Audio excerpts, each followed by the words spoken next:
வயிற்று புண்களை ஆற்றுவது தேங்காய் பால் அவ்வளவு சிறப்பான ஒரு உணவு. உடலை குளிர்ப்பிச்சு வயிற்று புண்களை ஆற்றக்கூடிய ஒரு மிகச்சிறந்த உணவு.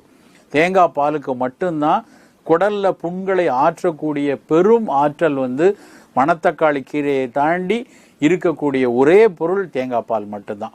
தொடர்ந்து தேங்காய் பாலை வாரத்துக்கு 1 நாள் 2 நாள் உணவோடு சேர்த்து எடுத்துக்கொண்டு வந்தோம்னா நிச்சயமாக படிப்படியாக விடுதலை கிடைக்கும்.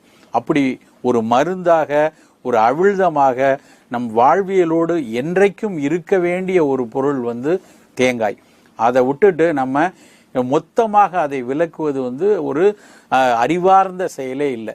ரொம்ப உடல் எடை கூட இருக்கு, ரொம்ப அதிக இரத்த கொழுப்பு உள்ள நபர்களாக இருக்காங்க, அவர்களுக்கு மருத்துவம் காரணமாக விலக்கி வைக்கணும்னா அப்பொழுது மட்டும் அதை விலக்கினா போதும்.